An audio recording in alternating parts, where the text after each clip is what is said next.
Okay, so now I'm selecting Select, Save Selection, top of head. And I'm saving this as a new channel. And don't let that confuse you. Channels, if you're familiar with printing and the printing industry, simply again, film, mask, wherever it's clear is active, wherever it's black is not. So you notice I'm just deleting some channels that I had left in earlier that you don't have access to in your file. In fact, you're going to make your own right now.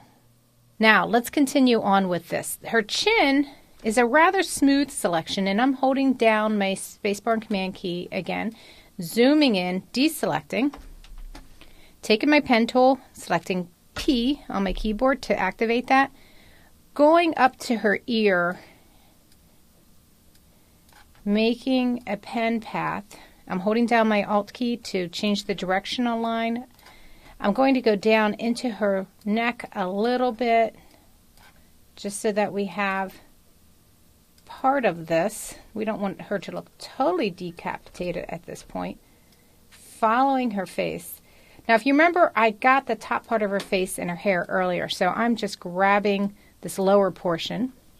I'm going to the Path panel, holding down my command key and activating that selection. Now, I'm also going up to Select, choosing Save Selection, and this will be lower head, and press OK. Command 0. Move this out of the way. Take my quick selection tool and just quickly select. Here, first of all, let me deselect, Command D. Quickly select her jacket, her shirt, this lower part.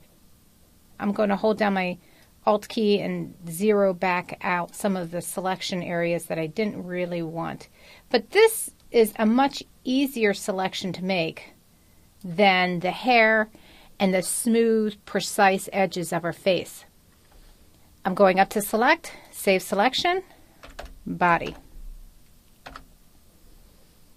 Okay, so how's this work? Go to my Channels panel, drag this out so you can see what I've got. I'm going to open it up, and you'll see that if I Command or Control click on any one of these selections, they are made into an active selection. Now, I have the body selected already. I hold down my Command and my Shift key, I can add to the selection. And now, if I lift her up to her own independent layer or create a mask out of her, you'll see that we have 3 precise selections. So I'll go to my Layers panel, I'll hold down my Option or Alt key and double click on Background so that I can activate the Add Layer Mask button. Click on that, and you'll notice that when I zoom in here, that her hair has this nice feathered look. And of course I could spend a little more time. You can see this side I spent a little more time on, and it looks a little bit more natural.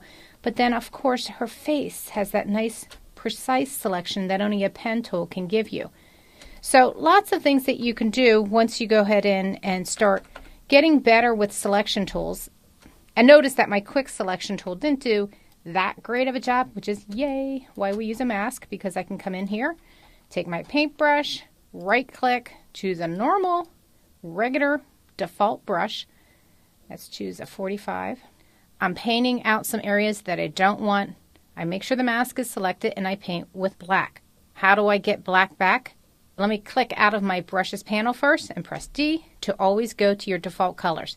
Press X to bring black to the front, and then of course press 0 to change this back to 100%. And this brush might be a little soft. I'm going to undo, Command Z, hold down my Shift key, press Shift, right bracket, maybe just press the left bracket without the Shift key to make it smaller. Now it's a smaller, harder brush, but notice that now I can paint this out on this mask. And again, that is yippee why you use a mask and you don't just delete your selection. And now that looks much better. Command 0. Great, so hopefully you found out how you can combine channels to make really good selections.